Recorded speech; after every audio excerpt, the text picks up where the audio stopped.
Boa tarde a todos e a todas, e mais uma vez, né, conversando sobre algo que é de bastante importância, sobre o câncer de colo. Nós vamos fazer uma definição quanto ao que seja câncer, na verdade. E aí nós chamamos a atenção que é um conjunto de doenças caracterizada por um progressivo acúmulo de mutações, ou seja, muda essa estrutura nuclear da célula, e essas mutações ou essas alterações promovem uma expressão ou função chave para a manutenção da situação. Quando a gente fala homeostasia celular, da situação ok ou da situação normal da célula. Então nós poderíamos definir assim câncer de uma forma geral.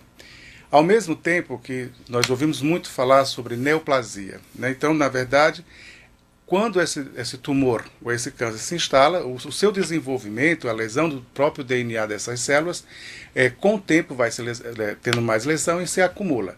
A essas células que estão danificadas, aqui denominada por nós de lesionadas, e que escapam, né, elas têm vida própria, podemos assim dizer, que é estabelecida a situação de neoplasia. Quanto ao tumor, que é uma massa anormal, que o crescimento ultrapassa e não é coordenado, é bom que nós conversemos sobre isso, quando nós falamos que ela tem vida própria, no sentido que o seu crescimento é independente da vontade do sujeito, ou de uma forma de alteração de toda a rota normal dessas células, promovendo de uma forma aleatório o seu crescimento e com isso instalando-se, portanto, o tumor, definindo assim o tumor.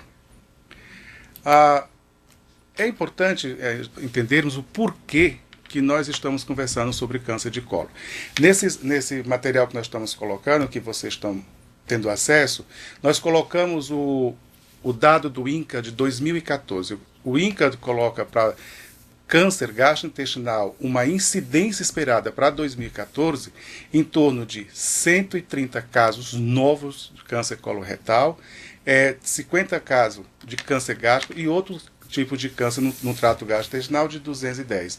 Então vejamos que são dados bastante importantes e que nos alerta e que nos chama a atenção sobre a situação de saúde pública que é o câncer de colo. É importante entendermos assim, como que organiza ou como se dá a gênese ou início ou a formação dessa massa tumoral.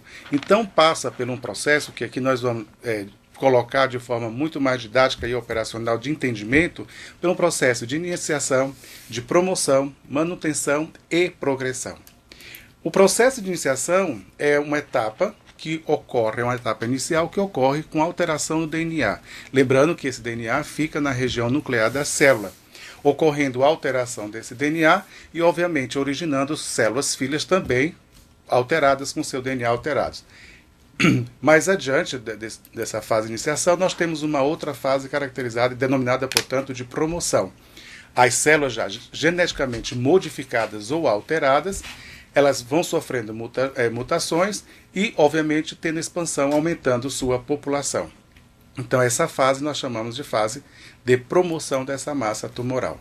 Depois nós temos a manutenção dessa massa tumoral, que é crescimento de forma excessiva, com alterações cada vez mais dessa célula, da fisiologia dessa célula, ou seja, da função normal esperada dessa célula, e ela assim se proliferando. E nós temos depois, né, ainda como continuidade, a manutenção, que elas podem escapar, né, todo o processo, promovendo morte celular, que é de certa forma induzida de células sadias. E tem a fase de progressão, que é a etapa que, de fato, se estabelece o acúmulo dessas mutações que já estão ocorrendo, com alterações importantes em todo o corpo do indivíduo. Alterações essas que podem ocorrer das mais variadas possibilidades fisiológicas no indivíduo. E essas células podem escapar, sim, a ser capazes de eliminar células tumorais. Aqui é uma gravura, né, uma gravura que todos nós temos acesso, é de domínio público, ela não é nossa exclusiva, só mostrando essas fases passo a passo. Uma fase inicial, onde nós denominamos de iniciação, aqui estabelecida Deixa eu mostrar para vocês, fica mais fácil. Onde é a fase de iniciação, onde nós temos aqui o DNA dentro da região nuclear que é alterado. Essa alteração, obviamente, que vai acontecer formação ou diferenciação de novas células, também já com a informação errada, promovendo a multiplicação dessas células, e essas células, obviamente, precisam sobreviver, precisam de substrato, nutrientes também para sobreviver, elas são vascularizadas.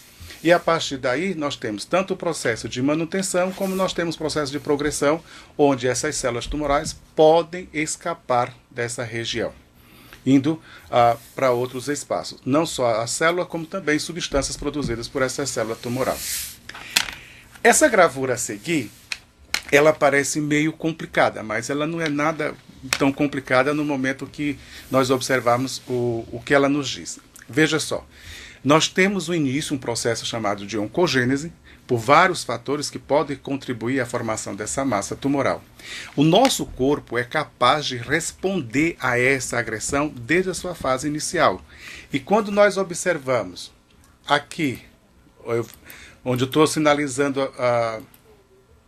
aqui essas células, vejam que aqui nós temos mastócitos, nós temos eosinófilo, macrófago, várias células. Células essas que são recrutadas todas as vezes que nosso corpo sofre agressão.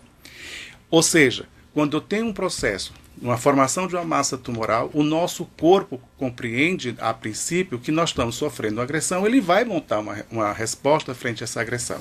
Só que essa resposta muitas vezes não é efetiva e eficaz diante da agressão.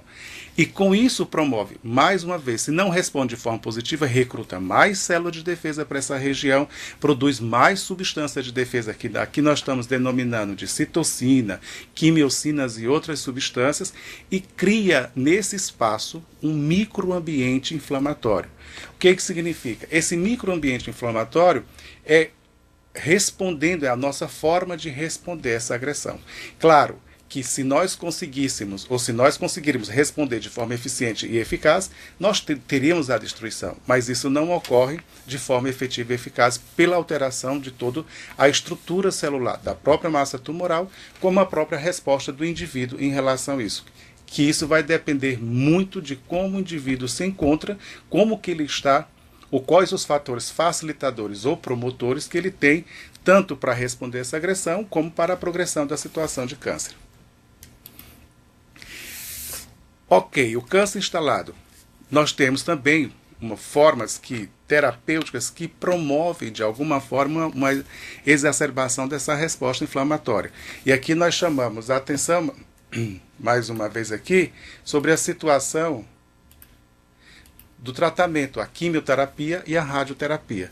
A função desses processos terapêuticos é, de fato, ou diminuir a massa tumoral, ou extirpar o próprio tumor, e promovendo, portanto, uma resposta favorável do indivíduo frente a essa agressão. Mas esses processos terapêuticos também trazem consigo uma resposta não tão positiva, podemos assim dizer, estou sendo muito generoso, porque de fato não traz uma resposta positiva em termos de resposta metabólica. O indivíduo também vai ser agredido para responder de forma eficiente a essa agressão. Assim, a quimioterapia e a radioterapia também vão influenciar nesse microambiente inflamatório, promovendo, portanto, produção de substâncias caracterizadas como substâncias pró-inflamatórias. E aqui nós chamamos a atenção algumas substâncias que nós denominamos de interleucinas, tanto interleucina 1 beta, interleucina 6 e TNF-alfa. Muito embora nós tenhamos muito claro que nós temos a produção de algumas citocinas que são consideradas anti-inflamatórias. Essas citocinas anti-inflamatórias, tanto a pró-inflamatória como a anti-inflamatória, elas acontecem um desbalanço. Nessa situação onde eu tenho um microambiente inflamatório, eu tenho mais citocina, mais substâncias pró-inflamatórias do que anti-inflamatória. Isso é para que nós podemos entender. Em síntese, todo esse espaço que nós estamos dando. Esse microambiente inflamatório, ele promove proliferação celular, ele promove uma angiogênese, invasão e migração e, posteriormente, o processo de metástase. Ele promove a inibição de uma resposta imune adaptativa e uma resposta alterada dos hormônios ou agentes quimioterapêuticos. Isso é interessante entender por que se cria esse microambiente inflamatório. Se nós observarmos assim, como que, uma vez a presença do câncer, como que essa massa tumoral vai influenciar, portanto, no estado nutricional desse indivíduo, conduzindo-o, portanto, a uma perda de peso. Isso decorre principalmente da própria resposta do organismo, uma vez que nós produzimos determinada substância, como citocinas, que nós já colocamos, interleucina 1, interleucina 6, TNF-alfa, como resposta a essa agressão, ou seja, promovendo o microambiente inflamatório, e essas citocinas vão promover uma alteração no apetite, em especial com a diminuição desses.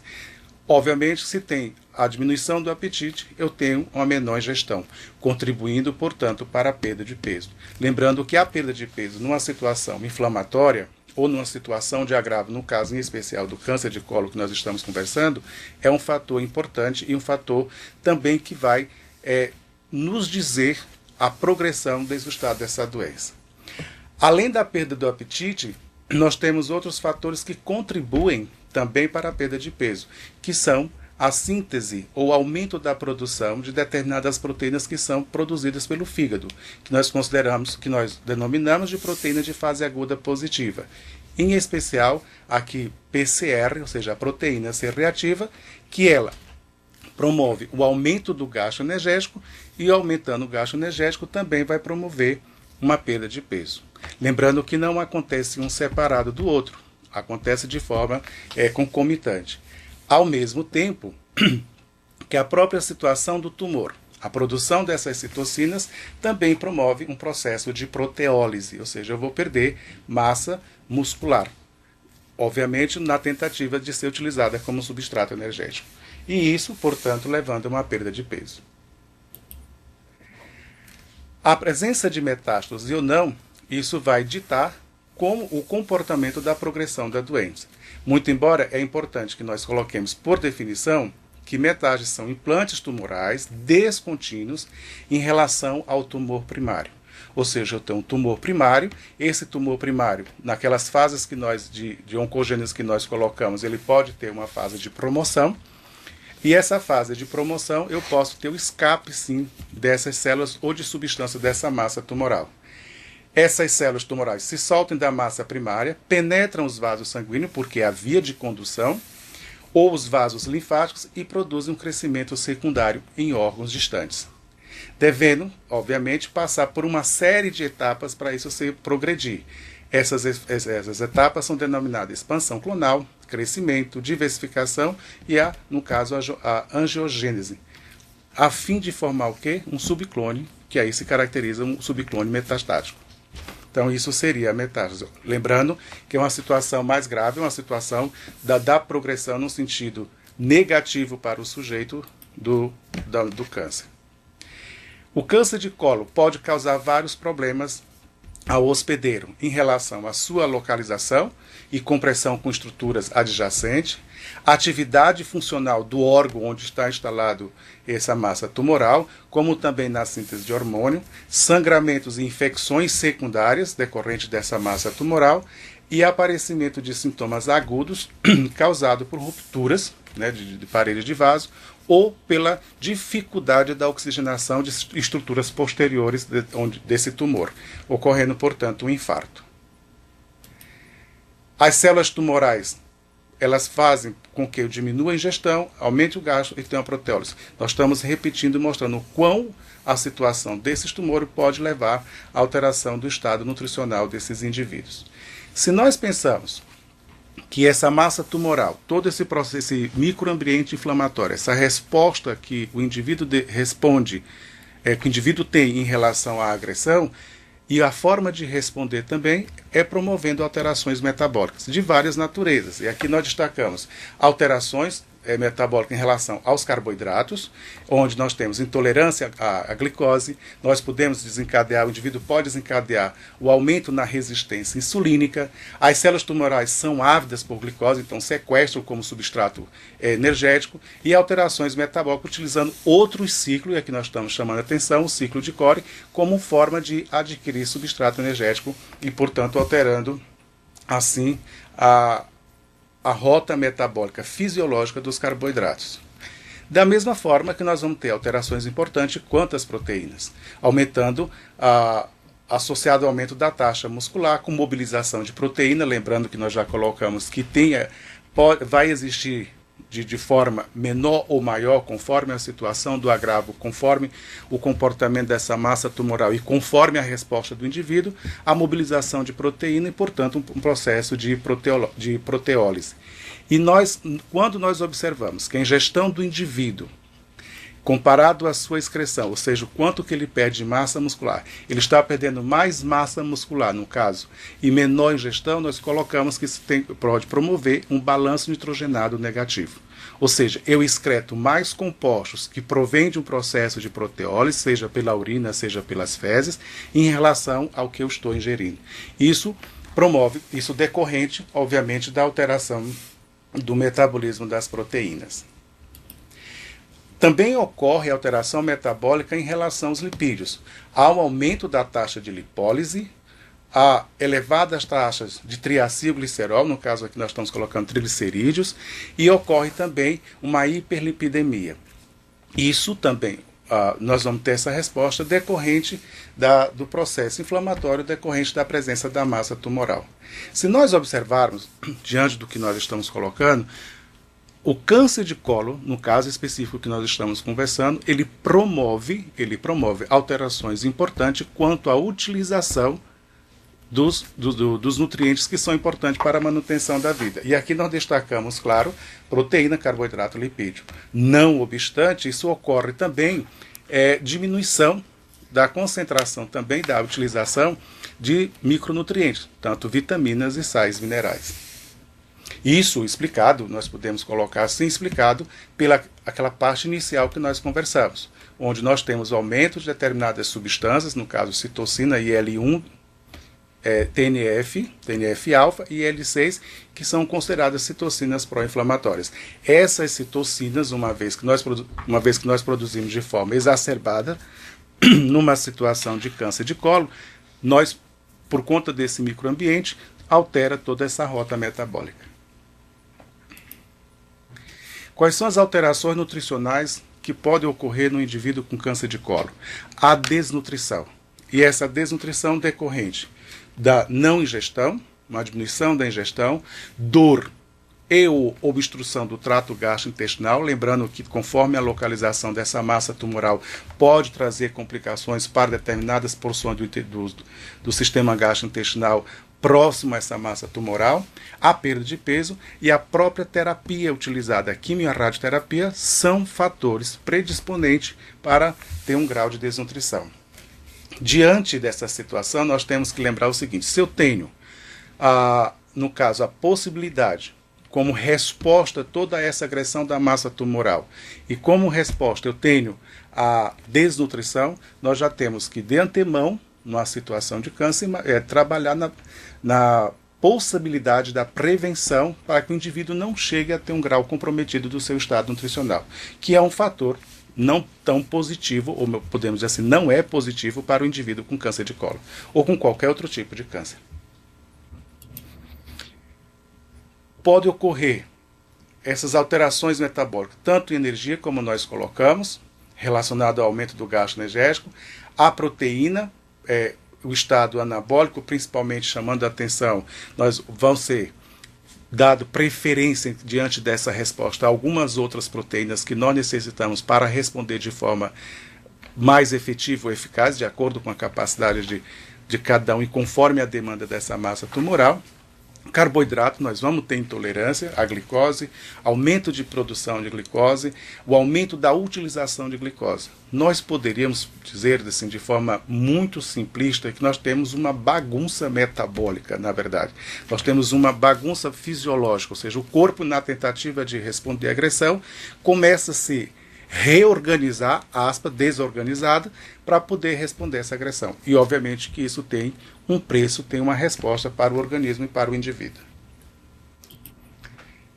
Lembrando que, quanto aos lipídios, o indivíduo vai apresentar um quadro de hiperlipidemia, apresentar uma alteração do seu perfil de triglicerídeos, seu perfil de colesterol, por conta do aumento da lipólise existente. Outros fatores que afetam o apetite são as anormalidades nutricionais, influências neurológicas, influências psiquiátricas e psicológicas. E aqui nós chamamos a atenção que vai interferir. Nós temos o tumor em si, ou seja, o agravo presente que pode desencadear uma desnutrição, uma perda de apetite, uma perda de peso importante desse indivíduo em decorrência de produção de determinadas substâncias desse microambiente inflamatório, ou seja, o corpo tentando responder a essa agressão, mas também nós vamos ter influência de natureza psicológica.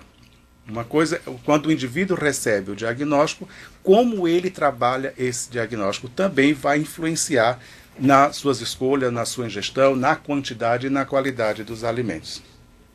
Isso promovendo, portanto, a alteração do seu apetite. Já observamos que nós vamos ter alterações metabólicas. Essas alterações metabólicas vão também conferir uma alteração importante no apetite desse indivíduo. As anormalidades endócrinas, ou seja, a produção de determinados hormônios, também vão ficar desequilibrado, coloco aspas, desequilibrado nessa situação. A presença ou ausência de infecções secundárias também pode promover uma perda do apetite a esse indivíduo. O medicamento, a utilização de fármacos no próprio processo terapêutico pode desencadear alteração do apetite, além das citocinas que nós já citamos, aí a interleucinas, o TNF-alfa que nós já citamos. Todos esses fatores concorrem, né, de forma simultânea ou separado para uma maior ou menor perda de apetite desse indivíduo. Mas de antemão nós antecipamos que vai ter alteração do apetite desse indivíduo. Outros fatores que podem afetar o apetite no indivíduo com câncer de colo é a aversão. A aversão é essa que o indivíduo não tinha anteriormente, e aqui nós colocamos aversões aprendidas relacionadas à terapia. Depois de uma quimioterapia, quais os alimentos ou preparações que o indivíduo passa a ter aversão em resposta àquela situação de quimioterapia. Fatores sociais, culturais e econômicos também vão influenciar na ingestão alimentar. E aí, claro, vem os tabus, vem as crenças em relação a determinados de alimento, como facilitadores ou promotores de minimizar a situação de câncer. E tudo isso promove uma alteração da ingestão alimentar e, com isso, a perda do apetite.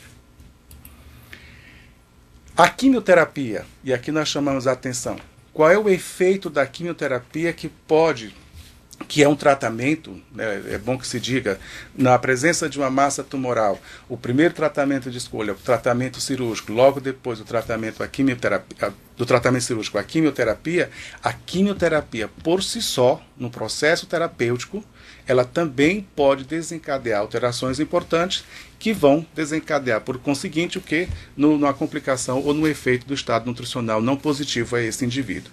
E aí nós podemos citar anemias, diarreia, má absorção, a própria situação imunológica de responder a determinados agravos, por isso que nós falamos anteriormente em relação às infecções secundárias, porque o indivíduo pode ter uma capacidade imunológica deprimida, alteração do paladar, ou seja, até então ele tinha uma palatabilidade para determinadas preparações ou alimento, que agora, diante da situação terapêutica de quimioterapia, ele tem alteração. Mucosite, estomatite, esofagite, ou seja, são uma série de respostas que nós desencadeamos num processo de quimioterapia, no tratamento do câncer de colo, que pode desencadear também com complicação do estado nutricional desse indivíduo. Mas quais são os fatores que nós podemos pensar que previnem o câncer de colo? Prática de exercício físico regular, não fumar, não ingerir bebida alcoólica, não ingerir alimentos defumados, enlatados, embutidos, ou seja, se nós observarmos, são práticas que nós podemos desenvolver como forma de prevenção, e isso nos ajuda muito. Não ingerir alimentos com corantes e ou conservantes, trocando isso em falas bem caseiras. Evitar alimentos industrializados, enlatados de todas as formas, né? Todos os alimentos que nós observemos no rótulo que a existência de corantes, de edulcorantes, de conservantes deve ser evitado. Na presença de pólipos, remover pólipos intestinal, se diagnosticado por um exame, no caso aqui a colonoscopia. Ingerir alimentos que são alimentos considerados antioxidantes, então tem um potencial importante na prevenção, principalmente de vitamina C e vitamina E, e a ingestão de fibra. Né? E aqui nós não estamos qualificando se é fibra solúvel ou insolúvel, é fibroalimentar. E diga de passagem, nós brasileiros, nós não poderíamos ter uma ingestão baixa de fibra, porque nós temos uma possibilidade muito grande de ingerir fibra em vários alimentos que no nosso país, no nosso estado, é facilmente de fácil aquisição. E pouca gordura de origem animal. Então seriam esses facilitadores. Obviamente que, uma vez diagnosticado, nós temos que ter cautela na presença do câncer. Isso aqui são fatores que previnem, mas uma vez tendo o câncer, ter o cuidado na ingestão alimentar. E aí, claro, vários elementos que nós colocamos como fator que previnem podem ser também fatores terapêuticos. Eu tenho que observar qual é a ingestão de fibra desse indivíduo, eu tenho que observar a ingestão hídrica desse indivíduo, qual é a história desse indivíduo, promover uma ingestão alimentar mais saudável possível. Isso significa o quê? Retirada dos alimentos que têm conservantes e edulcorantes, ou os enlatados, os embutidos, e evitar gordura de origem animal. Muito embora, diante do que nós estamos colocando, existem vários trabalhos. O que eu posso citar como exemplo, hoje nós trabalhamos fazendo pesquisa com indivíduos com câncer de colo e nós suplementamos esse indivíduo com óleo de peixe. Né? Por que óleo de peixe? Pela presença de ácidos graxos poliinsaturados, principalmente EPA e DHA. Nós poderíamos falar para todo tipo de câncer, eu não me atreveria a princípio, porque a nossa experiência é com câncer de colo. O que nós temos observado nas nossas pesquisas, nas nossas publicações, inclusive publicações agora de 2015, aqui feito em Florianópolis, no CEPOM, o que nós temos observado? Lembram que nós falamos de PCR, proteína C reativa, que é sintetizada pelo fígado e que ela aumenta na situação de inflamação, ou seja, promove o microambiente inflamatório? O que foi que nós observamos? Que quando nós suplementamos os indivíduos com, no caso, 600 miligramas de EPA e DHA, ou seja, ácidos graxos poliinsaturados, nós diminuímos a quantidade circulante dessa proteína, ou seja, que é um marcador de inflamação. Claro que precisamos, portanto, estudar cada vez mais e entendermos cada vez mais como que isso acontece, mas nos sinaliza que os ácidos graxos poliinsaturados, uma vez suplementados, têm uma ação positiva. Nos sinaliza, repito, que a presença dos ácidos graxos dentro como suplemento, no caso que nós utilizamos, foi indivíduo com câncer de colo em quimioterapia, e apresentou esse efeito positivo. Não obstante a tudo isso, o tratamento, o cuidado, a assistência do indivíduo com diagnóstico de cólon, ele não é uniprofissional. Se nós observarmos todos os fatores que concorrem a tudo isso, nós temos que ter uma assistência médica especializada, nós temos que ter uma assistência e um cuidado de enfermagem importante, nós temos que ter um cuidado da psicologia, do serviço social, da nutrição e de outros profissionais que o indivíduo apresente necessidade para tanto diante do seu diagnóstico. Por isso que a nossa frase final, é verdade, isso é escrita por nós, é que nós não acreditamos no processo de mudança ou qualquer conquista ou sonho se, de fato, nós não acreditamos se for de forma isolada, mas acreditamos que todos os profissionais envolvidos, e mais o sujeito com o diagnóstico, participe de todo esse processo, tanto no processo, se nós pensarmos em prevenção, como no processo terapêutico diante já do agravo. Me coloco à disposição.